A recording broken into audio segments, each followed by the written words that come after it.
নমস্কাৰ, পুনৰ নতুন চৰকাৰী চাকৰি আপডেট লৈ আহিছোঁ। অসম চৰকাৰৰ আণ্ডাৰত নতুনকৈ যদি চাকৰি বিচাৰি আছে তেন্তে এই ভিডিঅ'টো আপোনাৰ কাৰণে হেল্পফুল হ'ব, যিহেতু গুৱাহাটীত নতুনকৈ ভেকেঞ্চি ৰিলিজ কৰিছে। আৰু গুৱাহাটীৰ যি ভেকেঞ্চি তাত যদি চাওঁ তেন্তে ক'ত ওলাইছে, ডিষ্ট্ৰিক্ট এণ্ড ছেছন জাজ কামৰূপ মেট্ৰ' গুৱাহাটীৰ ফালৰ পৰা 18টা ভেকেঞ্চি ৰিলিজ কৰিছে ড্ৰাইভাৰ পিয়ন প্ৰচেছ চাৰ্ভাৰৰ কাৰণে। আৰু ইয়াৰ কাৰণে আপোনালোকে ভেকেঞ্চি চাই ল'ব পাৰে। মিনিমাম 8 পাছ বা পৰা 11 পাছলৈকে আবেদন কৰিব পাৰিব পিয়নৰ কাৰণে। যদি আপুনি 12 পাছ কৰিছে কিন্তু তেতিয়া আবেদন কৰিব নোৱাৰে।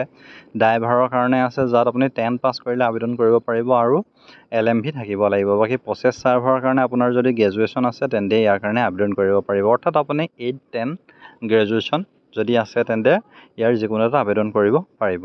আৰু ইয়াৰ কাৰণে আপোনালোকে অফলাইন যোগেদি আবেদন কৰিব লাগিব। এইটো এড্ৰেছত আপুনি পঠাব লাগিব 10ৰ পৰা 24 জুলাইৰ ভিতৰত। এইটো আপোনালোকে চাই ল'ব পাৰে। এজ লিমিটটো ৰিলেক্সেশ্যন থাকিব ৰিজাৰ্ভেশ্যন কেটেগৰীৰ কাৰণে। Office of the district and session জাজ কামৰূপ মেট্ৰ' গুৱাহাটী পাণবজাৰ নিয়াৰ দীঘলী পুখুৰী কটন কলেজ ৰোড পিনক'ড 781001 তাত আপোনালোকে পঠাব।